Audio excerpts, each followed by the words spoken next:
Rich dad poor dad chapter number 4 the history of taxes and the power of corporation. मेरे अमीर dad ने सिर्फ समझदारी से खेला और ये काम कॉरपोरेशन के जरिए किया, जो कि अमीर लोगों के सबसे बड़ा राज है। मुझे याद है कि स्कूल में हमें रॉबिन हुड और उसके मैरी मैन की कहानी सुनाई थी। मेरे टीचर को ये एक बेहतरीन कहानी लगती थी, जिसमें एक रोमांटिक हीरो अमीर लोगों से पैसा छीनता और गरीबों से देता। लेकिन मेरे अमीर डैड रॉबिन हुड को हीरो नहीं बल्कि एक चोर समझते थे। रॉबिन हुड को तब कब पता चला कि लेकिन उसके फॉलोअर्स अब भी हैं।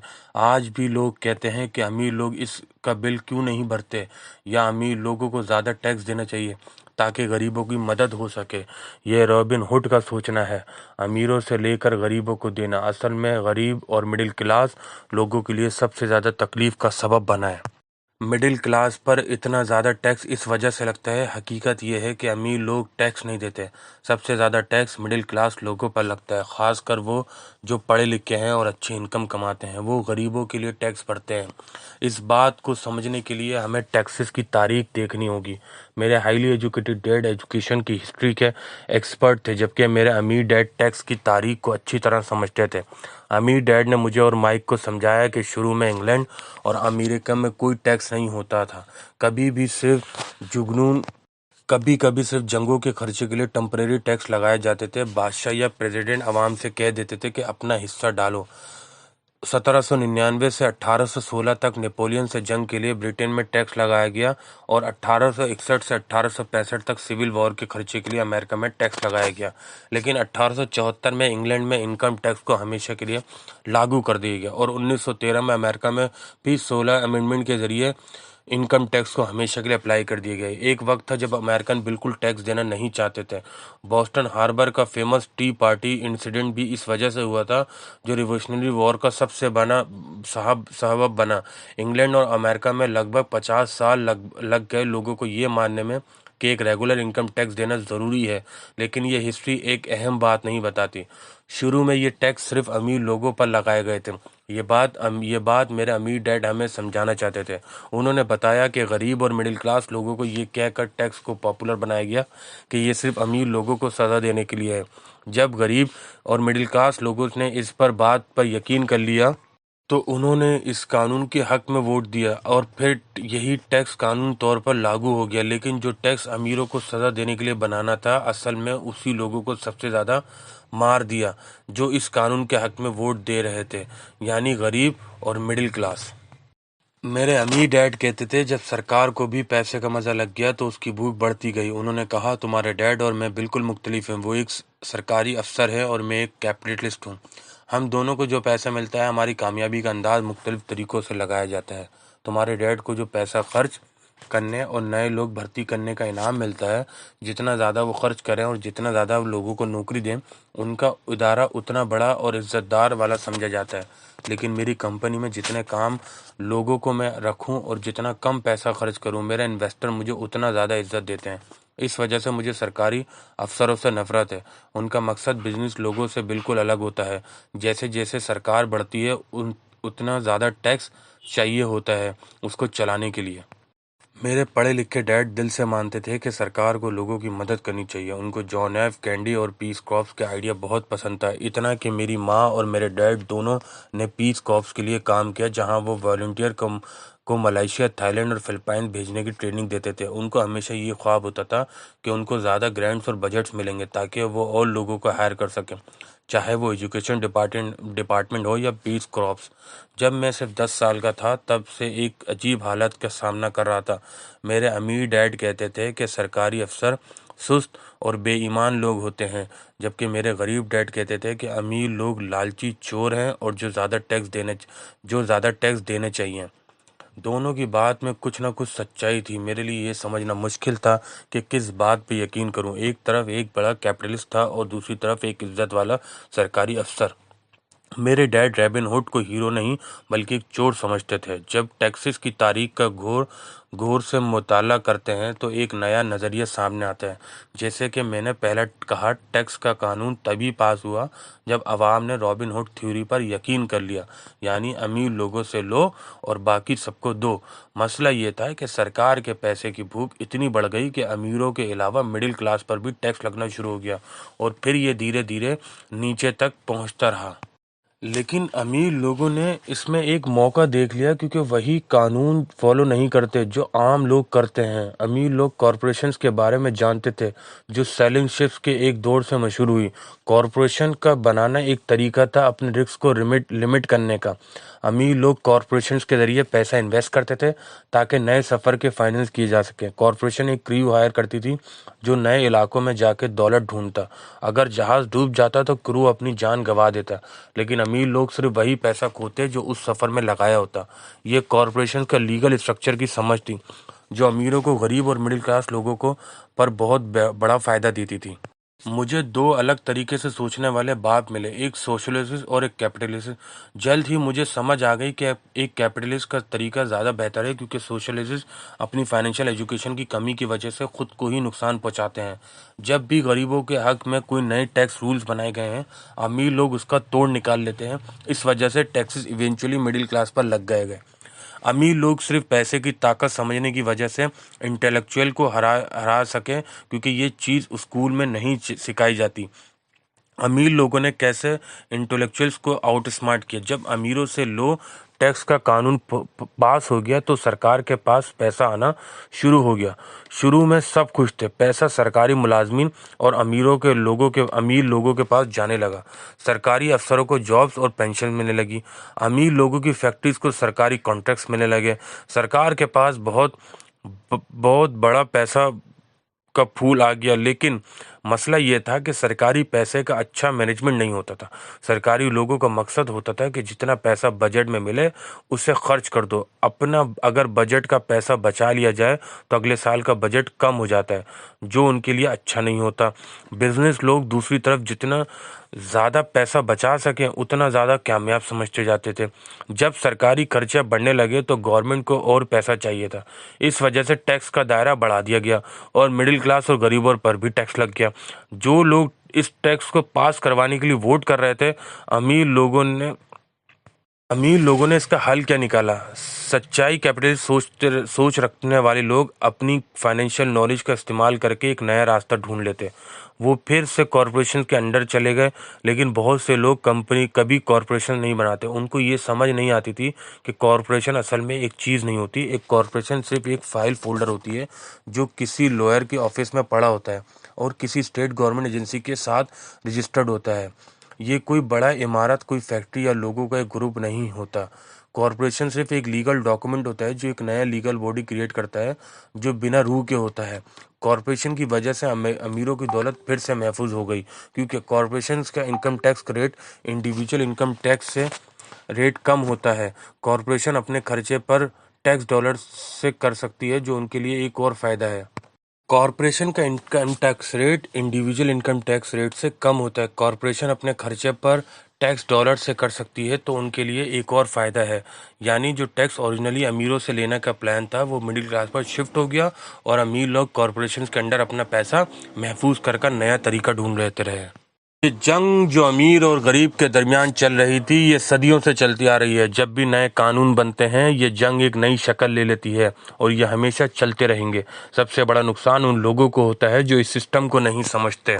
वो रोज़ सुबह उठते हैं, मेहनत से काम करते हैं और टैक्स देते हैं, लेकिन अगर वो समझ लें कि अमीर लोग कैसे ये गेम खेलते हैं तो वो भी फाइनेंशियल इंडिपेंडेंस हासिल कर सकते हैं। इस वजह से मुझे तकलीफ़ होती है जब माँ बाप अपने बच्चों को कहते हैं कि अच्छी तालीम लो ताकि एक अच्छी नौकरी मिल सके। एक नौकरी पसंद इंसान जैसे फाइनेंशियल नॉलेज नहीं है, उसके पास कोई रास्ता नहीं बचता। अमीर लोग रिएक्ट करते हैं, सिर्फ बर्दाश्त नहीं करते। आज का रिवेंज अमेरिकन 4-5 महीने में सिर्फ सरकारी टैक्सेस बढ़ाने के लिए काम करता है। मेरी नज़र में ये बहुत ज़्यादा है। ये जो अमीर से लो और गरीबों को दो का फार्मूला था, वो उल्टा ही गरीबों के लिए नुकसानदेह बन गया। जब भी गरीब अमीरों को सजा देने की कोशिश करते हैं तो अमीर सिर्फ चुपचाप टैक्स देना शुरू नहीं कर देते, बिल्कुल, बल्कि वो ऐसा इसका हल निकालते हैं। उनके पास पैसा, पावर और रिसोर्सेज होते हैं, इसलिए वो नए तरीके ढूंढ लेते हैं।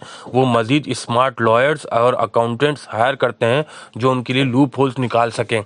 वो पॉलिटिशियन को परसुएड करके उनके नए कानून बनाएं या पुराने कानून में छोटी छोटी तब्दीलियां करें जो उनके फ़ायदे के लिए हों।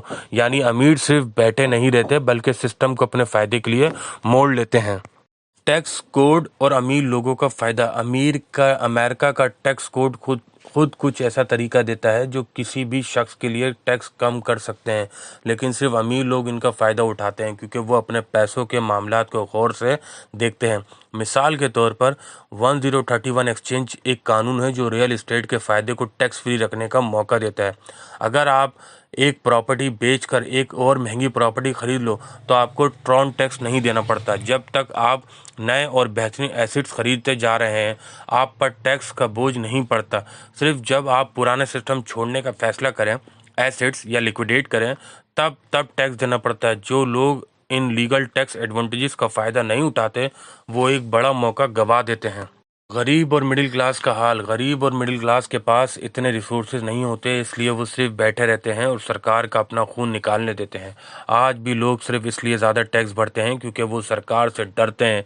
मुझे ऐसे दोस्त मिले हैं जिनका बिजनेस सिर्फ एक गवर्नमेंट की गलती की वजह से बंद हो गया। ये सब देखने के बावजूद क्या सिर्फ जनवरी से मई तक काम सिर्फ इसलिए करना सही है क्योंकि आप सरकार से डरते हैं? मेरे पुअर डैड ने कभी इस सिस्टम के खिलाफ लड़ने की कोशिश नहीं की। मेरे रिच डैड भी नहीं लड़े, लेकिन उन्होंने सिस्टम को समझकर उससे अपने फ़ायदे के लिए यूज़ किया, और उन्होंने ये काम कॉरपोरेशन के ज़रिए किया, जो अमीर लोगों को सबसे बड़ा सीक्रेट है। सबसे पहला सबक जो मैंने अपने अमीर बाप से सीखा, जब मैं सिर्फ 9 साल का था तो मुझे मेरे रिच डैड के ऑफिस में इंतज़ार करना पड़ा। जब तक वो मुझसे बात करना पसंद ना करते, वो जानबूझकर मुझे इग्नोर करते थे। ये मुझे एक अहम बात सिखाने के लिए था। उनका मकसद था कि मैं समझ सकूं कि असल ताकत क्या होती है और मुझे भी एक दिन यही ताकत हासिल करनी चाहिए। उन्होंने मुझे हमेशा ये याद दिलाया, नॉलेज इज़ पावर, और जब आपके पास पैसा होता है तो ये पावर और भी बढ़ जाती है। लेकिन अगर आपको पैसा समझना नहीं आता तो ये पावर आपके हाथ से निकल जाती है। सबसे बड़ा दुश्मन टैक्स मैन। रिच डैड ने हमेशा मुझसे और माइक को बताया कि सबसे बड़ा बली तुम्हारा बॉस नहीं बल्कि टैक्स मैन है। अगर तुम टैक्स का सिस्टम नहीं समझोगे तो सरकार तुम्हें जितना चाहे उतना पैसा लेगी। पहला सबक जो मुझे मिला, अगर तुम पैसों के लिए काम करते हो तो तुम्हें अपनी ताकत अपने एम्प्लॉयर को दे दी। अगर पैसा तुम्हारे लिए काम करे तो तुम अपनी ताकत रखते हो और उसे कंट्रोल करते हो। अक्लमंदी का तकाजा। जब हमें ये समझ आया कि पैसा हमारे लिए काम कर सकता है तो रिच डैड ने हमें फाइनेंशियली स्मार्ट बनने का कहा। अगर तुम इग्नोरेंट हो और तुम आसानी से लोग दबा सकते हैं, लेकिन अगर तुम जानते हो कि क्या हो रहा है तो तुम्हारे पास लड़ने का मौका है। इस वजह से रिच डैड ने हमेशा बेस्ट अकाउंटेंट और टैक्स लॉयर हायर किए।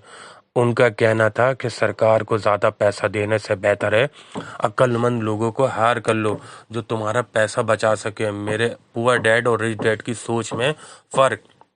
मेरे गरीब बाप हमेशा कहते थे, अच्छी नौकरी हासिल करो, एक बड़ी कंपनी में काम करो और एक कॉर्पोरेट लीडर चढ़ो। जब मैंने ये बात रिच डैड से की तो उन्होंने सिर्फ मुस्कुराते हुए कहा, लडर चढ़ने से बेहतर है तुम एक लडर के मालिक बनो। इस वक्त मुझे ये बात समझ नहीं आई। मुझे ये लगता था कि अपनी खुद की कंपनी बनाना सिर्फ बड़े लोगों का काम है। मुझे भी ये अजीब लगता था कि बड़े लोग मेरी कंपनी के लिए काम करें, लेकिन ये सोच मेरे रिच डैड की गाइडेंस की वजह से ज़िंदा रही।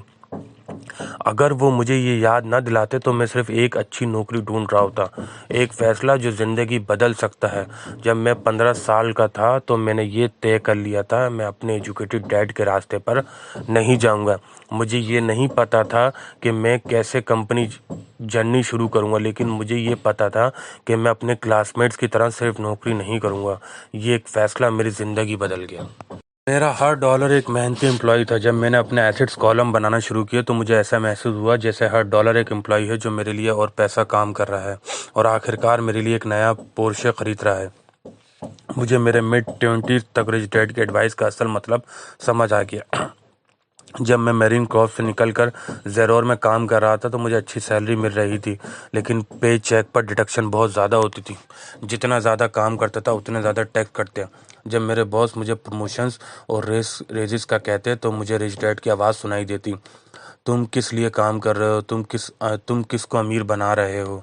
मैंने अपना पहला कॉरपोरेशन बनाया 1974 में, जब मैं अभी भी ज़ेरोर का एम्प्लॉय था। मैंने अपनी पहली कॉरपोरेशन बनाई और अपना एसेट्स कॉलम बढ़ाने पर ध्यान दिया। ज़ेरोर की पे चेक पर बड़े बड़े टैक्स डिडक्शन देखकर मुझे रिच डैड की सारी एडवाइस एकदम समझ आने लगी। मैंने एक फ़ैसला किया, अपनी सैलरी से निकाल कर अपना बिज़नेस शुरू करना है। अपनी मेहनत से खुद के लिए पैसा कमाना है, ना कि सिर्फ सैलरी के लिए अब काम करना है।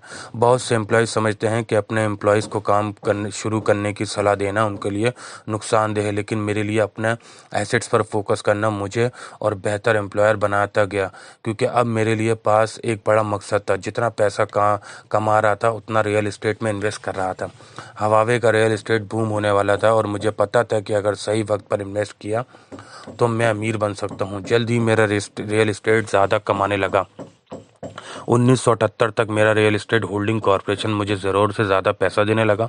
मेरे एसेट्स मेरे लिए काम कर रहे थे, जबकि ज़ेरोर में सिर्फ सैलरी कमा रहा था।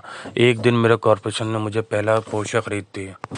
मेरे ज़ेरोर वाले दोस्तों ने समझा कि मैं अपनी कमीशन खर्च कर रहा हूँ, लेकिन असल में मैं अपनी कमीशन को इन्वेस्ट कर रहा था। हर डॉलर एक मेहनती एम्प्लॉय बन गया। मुझे रियल इस्टेट समझ आया कि पैसा काम करता है। मेरे हर डॉलर को एक एम्प्लॉय की तरह सोचा जो मेरे लिए और पैसा कमा रहा है। जितना पैसा इन्वेस्ट करता उतना ज़्यादा पैसा कमाने लगता और मैं नए एम्प्लॉयज़ बनाते जो मुझे अमीर बनाते गए। यही वजह थी कि मैं जल्दी रेट रेस से निकल सका और फाइनेंशियल इंडिपेंडेंस हासिल कर सका। अब मैं दूसरों को भी यही नॉलेज सिखाता हूँ ताकि वो अपनी एसेट्स कॉलम पर काम कर सकें और फाइनेंशियल फ्रीडम हासिल कर सकें। फाइनेंशियल आईक्यू अमीर बनने का फॉर्मूला। मैं लोगों को हमेशा याद दिलाता हूँ कि फाइनेंशियल आईक्यू 4 बड़े महारतों का मजमुआ है। नंबर 1, अकाउंटिंग, पैसों की बला को समझना। अकाउंटिंग का मतलब है नंबर को समझना और फाइनेंशियल स्टेटमेंट्स पढ़ना। ये एक ज़रूरी स्किल है। अगर आप बिजनेस एम्पायर बनाना चाहते हैं, अगर आप पैसों के जिम्मेदार हैं, तो आपको एक्यूरेसी की ज़रूरत है, वरना आपका एम्पायर गिर सकता है। फाइनेंशियल लिटरेसी का मतलब है कि आप एक बैलेंस शीट को देखकर किसी भी बिजनेस की ताकत और कमजोरी समझ सकें। नंबर 2, इन्वेस्टिंग, पैसे से पैसा बनाना। इन्वेस्टिंग एक साइंस है जिसमें पैसे से पैसा बनाया जाता है। इसमें स्ट्रेटजीज और फार्मूले का इस्तेमाल होता है जो राइट ब्रेन क्रिएटिव थिंकिंग पर मबनी होती है। जितना अच्छा इन्वेस्टर बनना सीखेंगे उतनी ही जल्दी फाइनेंशियल फ्रीडम हासिल कर सकेंगे। नंबर 3, मार्केट को समझना, डिमांड और सप्लाई का खेल। मार्केट को समझने का मतलब है डिमांड और सप्लाई का साइंस को समझना। एक इन्वेस्टर को सिर्फ टेक्निकल एनालिसिस नहीं बल्कि इमोशंस और इकोनॉमिक एस्पेक्ट्स भी समझने चाहिए। क्या ये इन्वेस्टमेंट करंट मार्केट कंडीशन के मुताबिक बेहतरीन है? ये सिर्फ इमोशंस और हाइप की बुनियाद पर चल रही है?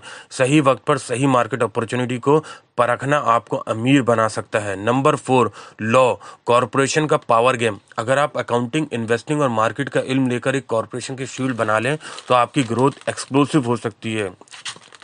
Tax advantages. अमीर लोग टैक्स कम क्यों देते हैं? कॉरपोरेशन का बड़ा एक लीगल टैक्स लूप होल है जो सिर्फ अमीर लोग इस्तेमाल करते हैं।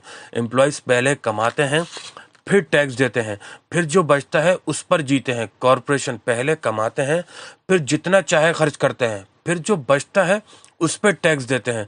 एग्जाम्पल, अगर आपकी अपनी कॉरपोरेशन है तो आपको आपकी वेकेशंस, बोर्ड मीटिंग्स बन सकती हैं। आपकी कार पेमेंट्स, इंश्योरेंस, रिपेयर्स और हेल्थ क्लब मेंबरशिप कंपनी का एक्सपेंस बन सकता है। रेस्टोरेंट्स के खर्चे भी लीगली प्री टैक्स एक्सपेंसेस बन सकते हैं। अमीर लोग इन टैक्स लॉस को समझकर अपनी फाइनेंशियल ग्रोथ को फास्ट ट्रैक करते हैं। B, protection from lawsuits. अमीर लोग सब कुछ कंट्रोल करते हैं मगर ओन नहीं करते। आज के दौर में लॉ सूट्स आम है। हर कोई किसी और की दौलत पर हाथ डालना चाहता है। अमीर लोग अपनी दौलत को कॉरपोरेशन और ट्रस्ट के जरिए प्रोटेक्ट करते हैं। अगर किसी ने किसी को अमीर शख्स पर केस किया है तो उसे लॉयर्स ऑफ लीगल प्रोटेक्शन मिलती है। वो सब कुछ कंट्रोल करता है मगर ऑफिशियली कुछ भी उसके काम नाम पर नहीं होता। लेकिन गरीब और मिडिल क्लास लोग सब कुछ अपने नाम पर रखने की कोशिश करते हैं और फिर ये तो टैक्स देकर या किसी लॉ सूट में सब कुछ खोना पड़ता है।